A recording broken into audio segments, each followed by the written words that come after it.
just 3 words. When the first disciples asked Jesus who he really was, he didn't preach a long sermon about the historical promises concerning the Messiah. All he said was, "Come and see." That's it. No pressure. Just come close enough to find out for yourself. We'll watch the history-changing invitation unfold in the Gospel of John. We'll see Jesus do the impossible while pursuing the people he came to rescue. Welcome to Come and See. Well, good morning. Glad y'all are here. Want to find out who the hospitality people are in the room. Ever hosted a party? Anybody hosted a party at all, ever? Thanksgiving counts. Christmas Eve. Halloween counts. Giving out candy. It's a party. Okay. So now this one, keep your hands lower because you'll understand in a minute. You will identify yourself as somebody, and you will have fewer and fewer people come to your house. So have you ever hosted a party and something went wrong? Now, so wrong that, it's the wrongest kind of wrong that's ever wrong to wrong. Like wrong, bad thing. Like maybe you're having a thing and a birthday party for the kids and a bounce house deflated. There were kids inside. And you found out like the next day, they were just, eating M&Ms they'd stuffed in their pockets, for survival. Maybe, you ran out of something you were cooking, or when you started the grill, it ignited a fireball that you could see from space, and everybody called the fire department. Maybe the time you invited 40 people and only bought enough food for 11 because you do math like I do math, which is optimistically, but not based in reality. So if you've ever hosted anything, you know the feeling when you run out of something, or you think you're about to run out of something, whether it's ice, because it's Florida, it's 6,000 degrees outside, or it's the burgers, or the good chairs. You ever have somebody, and it's always somebody that's like my great aunt, and she's going to sit down outside, and there's one bad chair. And the reason there's one bad chair is because everybody in your family has been telling you, hey, fix the bad chair. You know why? Because it's the bad chair. And you see in slow motion your great aunt going to the bad chair, and you think, this is going to result in a hospital visit. Ever have anybody? There's a moment that you're smiling at your guests while quietly texting your spouse, don't let anybody go near the chicken wings, that's all we have. So if anybody can relate to that, you're in the right spot. So if you've ever hosted anything, you know that feeling of, things aren't working out very good. So the reason I tell that is because it makes me feel better, because there's a biblical precedent for running out of stuff. In fact, the very first public thing that Jesus ever did happened at a party where the host ran out of the one thing that you're not supposed to run out of at a wedding.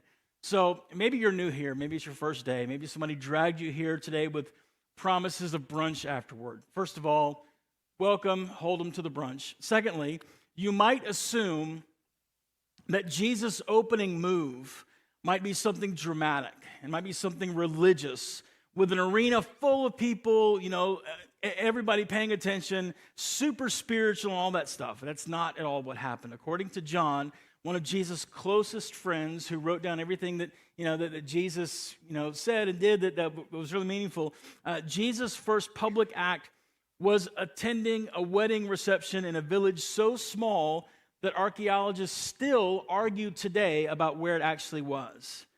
And Jesus was there as a guest, celebrating with everybody else, and the host runs out of wine. Now, I'll give everybody a moment. Well, I won't give everybody a moment to breathe. I'll give the Baptists in the room a moment to breathe. Yes, the Bible does talk about wine. Jesus was there. We'll have support groups that meet later on. So, but to us, that sounds like a small kind of inconvenience rather than, DEFCON 1 kind of emergency. Roughly on the same level of, you pick up the party tray at Chick-fil-A and realize they didn't give you any sauce. Inconvenient, you send somebody on a Publix run and crisis averted, party goes on. But not in that world. In the first century Jewish culture, a wedding feast lasted up to a week. And hospitality was a matter of family honor. Running out of wine mid-feast was the kind of failure that people would remember for a generation, that would follow the groom's family around forever. It was seen as a sacred duty to be hospitable in that culture, and failing to do so would be seen as offensive. So this young couple that's having this wedding, they are about to become the cautionary tale for their village until Jesus quietly fixes it. And depending on how you run the math on the containers involved, he produces somewhere between 120 and 180 gallons of wine. That's the good stuff. This is not a polite kind of save. This is an extravagant, over-the-top act of party rescue that would have kept the party going on for days and days and days. So his first miracle was saving a family on its face, saving a family from public humiliation, and keeping a party alive. And if you've ever thought, this mental picture that we have of God, if you've ever thought that God is some grumpy school principal waiting for you to have too much fun, that's who God is, this story, this account should change all of that for you. So, if you have a Bible, we'll be going for the book of John for the next several weeks. We started last week in John chapter 1. If we started last week in John chapter 1, anybody want to guess where we're going today? John chapter, very good. Campers up front. You paid attention last week at camp. Good job. So, John chapter 2, starting in verse 1. On the third day, a wedding took place in Cana of Galilee. Jesus' mother was there, and Jesus and his disciples were invited to the wedding as well. When the wine ran out, Jesus' mother told him, "They don't have any wine." Now, I want to get to the why of this miracle, but first, I want to dig a little deeper into how John constructed his book as he was inspired by the Holy Spirit of God. So John organized the entire ministry of Jesus around 7 specific miracles. Only he doesn't call them miracles, he calls them signs. And the distinction between a miracle and a sign, it really does matter. A miracle amazes you, but a sign points you to something. A sign is never about itself. Imagine all the tourists who are here right now. They're dropping like flies, by the way, because it's so hot. But imagine a tourist driving over. They flew into Tampa International Airport because they thought, surely Tampa and Orlando have to be close. The state isn't that wide. And so I'm just going to fly there, save $20, and I'll just drive from Tampa to Orlando. It should only take, about 15 minutes? That's what they think.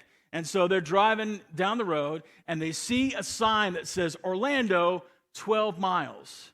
Nobody sees that sign, jumps out of the car and says, look, kids, we're here. Look how beautiful this sign is. Signs don't really matter. Signs point you in the destination. They exist for that destination. Okay, and by the way, last week I talked about how the Apostle John wrote in the very end of his text why he was writing, which you would think would be at the beginning because you want to let people know what to expect. No, he wrote it at the end, and he's going to do something similar in here we are in John chapter 2. I want you to jump over to John chapter 20 because he's going to talk about why he wrote all of these signs, even though the first sign, first appeared in John chapter 2. So John chapter 20, starting in verse 30, he says this: Jesus performed many other signs in the presence of his disciples that are not written in this book. But these are written, the ones that you have, these are written so that you may believe that Jesus is the Messiah, the Son of God, and that by believing you may have life in his name. So he's talking about these signs that he wrote about. And the whole book was constructed around 7 signs. And you would think that the first sign in a group of signs that's the whole book is written after would be super important. And it is. Because John is telling us something right up front about who Jesus is and what kind of kingdom he is bringing. So let's jump back to John chapter 2, the story of, spoiler alert, Jesus is going to turn water into wine. So in case you didn't know that, I wrecked the ending. But there are details that matter. So let's jump to verse 6. Now 6 stone jars had been set there for Jewish purification. Each contained 20 or 30 gallons. So these weren't decorative things. We're doing some construction in the former sanctuary and turning it into a children's space. And we've got a space to do something with in a stairwell. And Phil and I were talking about that yesterday. And He said, we could put a wall up here and then a thing on the top, and we can place things on this ceiling that people can still access to. And what things do when they sit on this big shelf in your house, particularly by a stairwell, you know what they do? They gather dust. Why? Because that's what things do when we don't touch them. We put pretty things up there, and we think that's always going to look pretty until Florida happens, until pollen happens, until your kids happen, and all the dust outside comes on the inside and winds up on your ficus, and then it looks like you don't clean your house ever. So these weren't those kind of decorative, pretty jars that their only purpose is to collect dust. These jars were there for ceremonial washing that was required under the Jewish system of the law, which was an endless cycle of getting clean, then going out and getting defiled, and then getting clean again, over and over and over again. And Jesus took the very jars of this old religious system and filled them with something that's entirely new. And the water, which was a symbol of ritual performance and duty that was incomplete, became the wine that celebrated the arrival of the one who would make all things new. And that is a reason to have a party. That's why they were there. That's why John wrote this down. That means that the first miracle was neither quiet nor subtle. Jesus is announcing that it's time for the new covenant.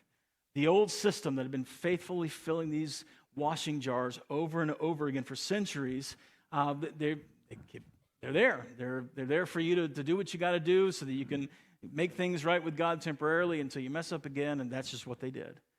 What Jesus does is he overflows them, makes them entirely different. In fact, the writer of Hebrews would say this. Take a look at Hebrews chapter 8 in verse 6. He said, but Jesus has now obtained a superior ministry. And to that degree, he is the mediator of a better covenant, which has been established on better promises. So back to our story. There's a few people that are here in the house. We know that Jesus is there. We know the bride and groom are there because they're getting married, and so it's a big reception. We got the bride and groom. We got Jesus, his disciples. Jesus' mom is there. John makes sure to talk about her too. There's another guy that's kind of in charge of the party. He's a head waiter. And the head waiter's job is to make sure that everything is going well, which means there's been a problem. Why? Because they're out of something. They're out of wine. That's a big deal. So the head waiter goes to the groom when he tastes this new wine. And I promise I'll get the story back in a linear fashion here. But the head waiter winds up tasting this wine. He has no idea where it came from. Doesn't know that Jesus was involved at all. And here's what he says in verse 10. He says, everyone sets out the fine wine first. And then, after people are drunk, again, Baptist, this word's in the Bible, the inferior. But you have kept the fine wine until now. So what he's saying is, and again, for the Baptists in the room, which I am one, at any other party, you lead with the good stuff. And then you schlep out the cheap stuff when everybody's, not paying attention. And Jesus reverses the order. The best comes last. And what God is doing in Jesus doesn't reject what came before. In fact, it fulfills it. It surpasses it. In fact, Jesus said this in Matthew chapter 5, verse 17. He said, don't think that I came to abolish the law and the prophets. I did not come to abolish, but to fulfill. 800 years before what went down in Cana, Isaiah described what the Messiah's arrival would look like. And I know that a few weeks ago we wrapped up our teaching series on the book of Isaiah, and there's so many things that point just directly to Jesus. It's impossible to miss Jesus if you really are reading the book of Isaiah. But Isaiah has this thing where he describes what it would be like when the Messiah shows up. And he used, I'm sure at the time, what seemed like really odd imagery to talk about that. But given what you know now, given what you know about the party that Jesus is at right now and what he did, see if Isaiah chapter 25 verse 6 doesn't make any more sense to you. On this mountain, the Lord of armies will prepare for all the peoples a feast of choice meat, a feast with aged wine, prime cuts of choice meat, fine vintage wine.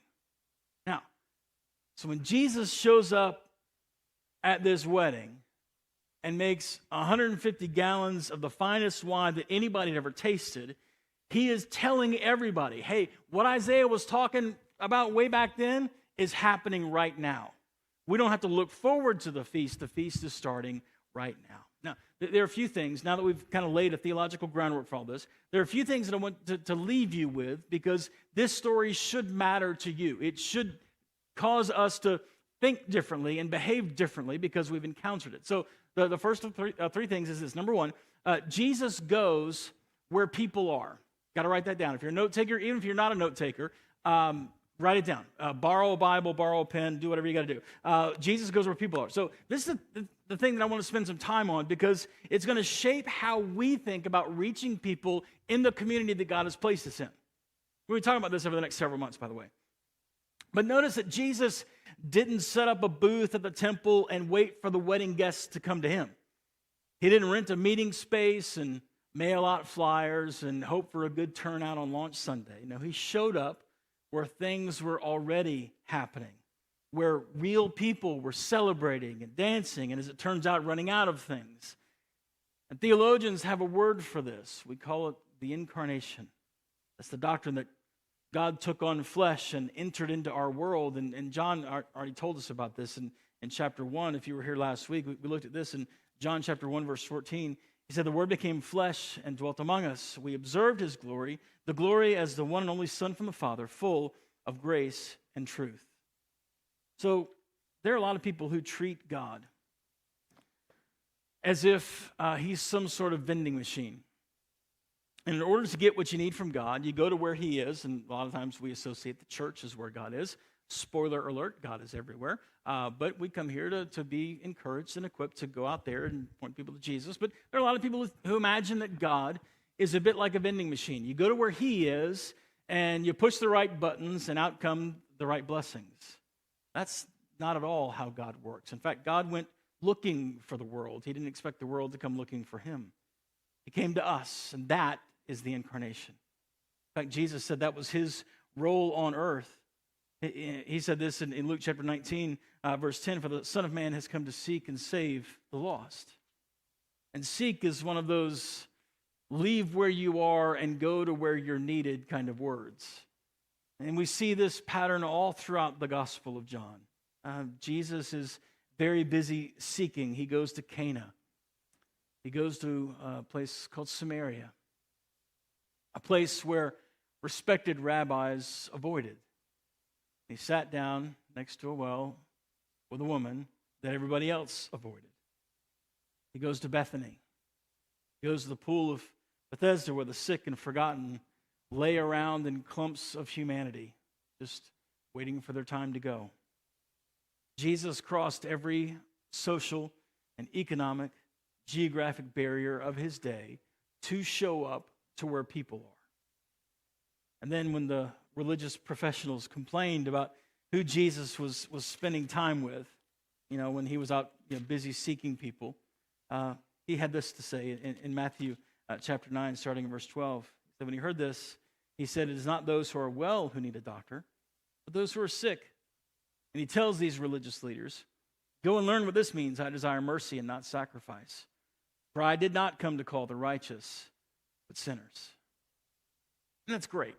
It's worked out pretty well for those of us who've trusted, Jesus for our salvation and for our life right here. But there's another component of Jesus' ministry of seeking that does impact us, because the mission that Jesus gives to us is the mission that's very similar to his own.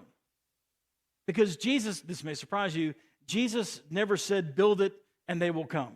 That's from a baseball movie. It's actually the third greatest baseball movie in all of history. That was a line from a movie. In fact, Jesus said something entirely different. Take a look at Matthew chapter 28 in verse 19. He said, go therefore and make disciples of all nations, baptizing them in the name of the Father and the Son and the Holy Spirit. That's what Jesus said. So go and make disciples. And also, as we'll see later on in John, Jesus would tell us that in the same way that the Father sent him, he sends us. And since I love you enough to tell you the truth, this is harder for most of us than it sounds, because we have built very comfortable social groups inside the church. Our friends are here, man. Our people in our Bible study group are here. Our kids' activities are here. Our Wednesday night stuff is here. And if you've been following Jesus for more than about 5 years, there's a very real chance that everybody that you have meaningful conversations with is also following Jesus.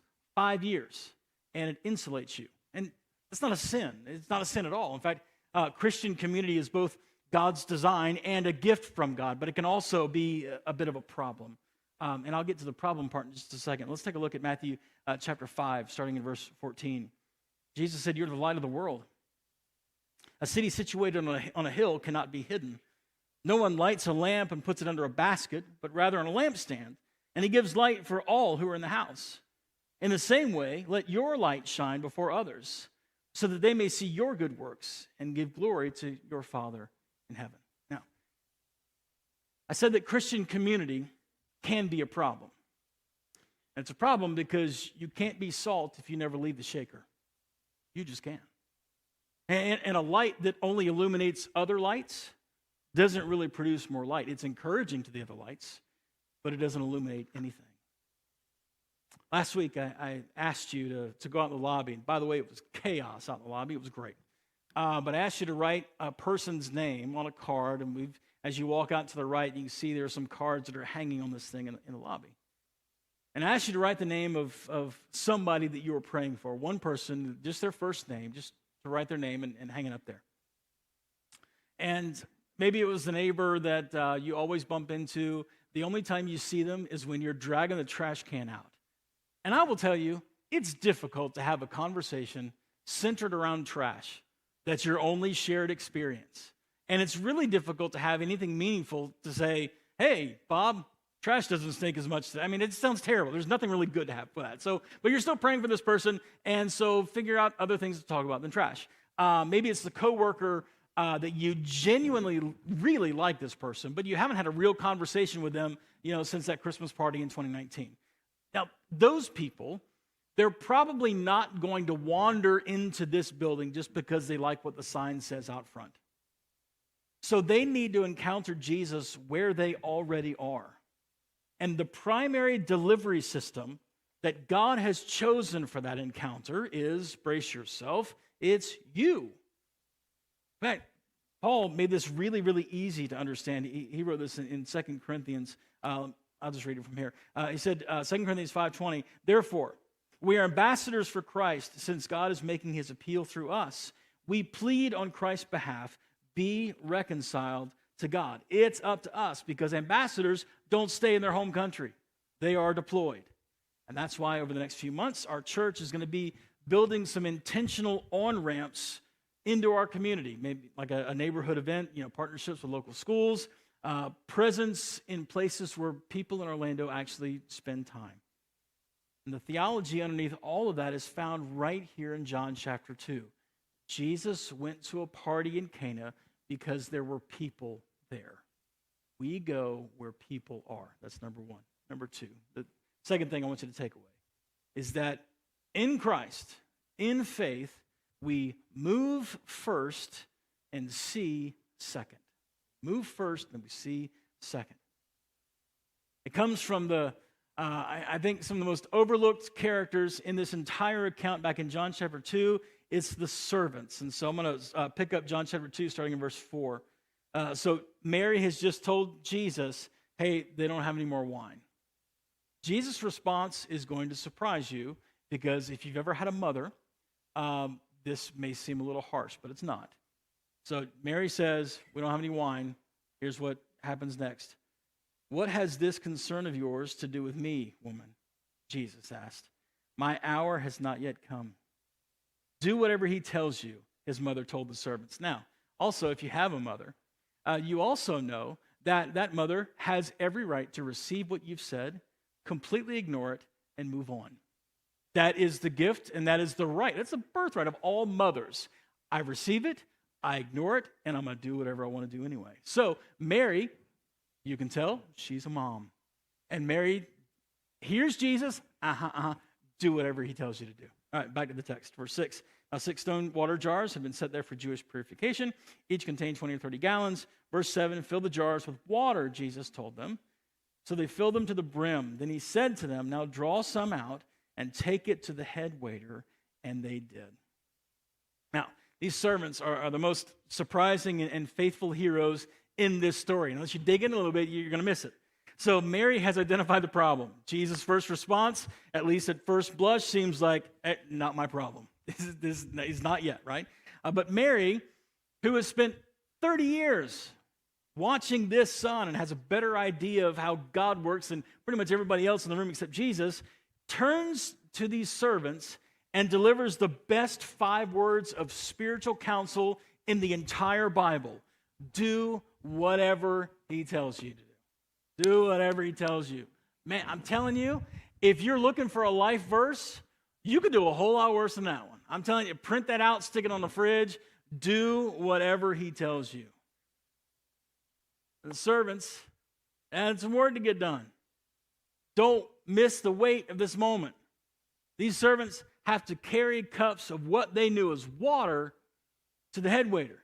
The one person at this event who is like professionally invested in this whole wine situation, they take this water and they present it as wine before they have any evidence that it worked.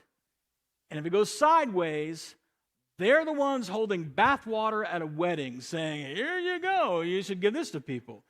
They have to act on incomplete information and catch it. They have to move before they can see. This is a huge deal. We got some verses that are going to fly by pretty quick for you, 3 of them. Because it's the pattern of faith all throughout the Bible. Hebrews chapter 11, verse 1. Now faith is the reality of what is hoped for and the proof of what is not seen. 2 Corinthians 5, verse 7. For we walk by faith and not by sight. Proverbs 3, 5, and 6. Trust in the Lord with all your heart and do not rely on your own understanding. In all your ways, know him, and he will make your path straight. So notice the order in all of those verses. Trust comes first, understanding comes later. You move first, you see second. And we want it the other way around, don't we? I'm going to look in a jar and see that it's wine before I take one single step. I want proof before I take a risk. I want a written guarantee, preferably notarized with a paper trail, that my conversation with my neighbor is not going to go sideways when we start talking about anything but trash. But what Jesus consistently asks for, both in the Gospel of John and in your own life, is the willingness to draw water. Walk toward the potential embarrassment and trust that what you're already carrying has already been affected, already been transformed in ways that you can't see yet. The servants would have never seen that miracle if they hadn't picked up the cup and started walking. I think some of us, we find ourselves standing next to a full jar, and we know the conversation that God is leading us to have with a very specific person. I want to tell you, man, God is so good that it very well could be that the miracle is already on the way. In fact, it is if the Lord is leading you to have that conversation. The miracle is already on the way. We just got to have the courage to trust God with the outcome and take the first step. Move first, see second. The third thing is that he is the God of more than enough. God is the God of more than enough. One thing before we go, because you can't miss the quantity of what was happening here. 6 stone jars, each containing 20 or 30 gallons, filled. John made sure that we knew, filled to the brim. 120 to 180 gallons of wine for a village wedding. This is not God carefully measuring out exactly enough to avoid embarrassment. This is excessive. This is probably more wine than all of Cana could drink. And if Jesus had produced this at a wedding today, somebody on our hospitality committee they'd have a couple things to say. First of all, Jesus wine. Hello, Baptist. And secondly, Jesus, thank you for the gesture. We have a storage problem, so now would you figure that out for us? But this is also a pattern with Jesus. The fishing nets that start tearing because the catch is too big. 5,000 people fed with a boy's lunch and 12 baskets were left over. The seed that produces a harvest of 100-fold. Jesus is consistently extravagant because he is showing us the character of the Father, a God who refuses to ration grace. And again, the testimony of Scripture I got 3 in a row real quick for you again. Psalm 23, verse 5. You prepare a table before me in the presence of my enemies, David sang. You anoint my head with oil and my cup overflows. Jesus said this in John chapter 10, verse 10. A thief comes only to steal and kill and destroy. I have come so that they may have life and have it in abundance. What Paul wrote in Ephesians chapter 3, now to him who is able to do above and beyond all that we ask or think, according to the power that works in us, to him be glory in the church and in Christ Jesus to all generations forever and ever. Y'all, we do not serve a God of barely enough. This is the God of more than you can imagine. And that matters for what we're going to talk about over the next several weeks, because that is what we are carrying to our neighbors. Not a system of rules, not a religion of stone jars and endless washing. Feast, a celebration, the best wine, saved for last. And when you invite somebody to come and see, you are not inviting them to less life. You're inviting them to the only party where nothing runs out. Servants, they filled these jars to the brim. Jesus said, draw some out and take it to the head waiter. Somewhere between the drawing and the presentation became wine. Best wine that anybody had ever tasted. Last week, we watched Jesus say the 4 words that changed history. He said, come and you'll see. Come and you'll see. If you don't believe me, just come and you'll see. And Andrew immediately left and went and told his brother Simon. Brought Simon to Jesus. I mean, that's the whole strategy. Somebody who has seen Jesus for who he really is goes and tells somebody they love, hey, come and you'll see. Yo, we have something extraordinary to carry to the people that God has put in our lives. And look, you may not have the theological vocabulary yet. That's okay. The servants didn't either. They just knew what was drawn and who had told them to carry it. I want to wrap up with this in 1 Peter chapter 3, verse 15. Peter said this, in your hearts, regard Christ the Lord as holy, ready at any time to give a defense to anyone who asks you for a reason for the hope that is in you. Will you leave that verse up there for a while? Notice that people only ask about the hope that they can see, which means they got to see you. They got to see you at your neighbor's party. Oh, man, you know the guy across the street. He didn't get started until like 9:30. You know when I go to bed? About 9:30. He invites me over. Hey, come on over, man. The whole neighborhood's here. Oh, I can tell the whole neighborhood's there because of your last party. Instead of being that grumpy Gus that says, go.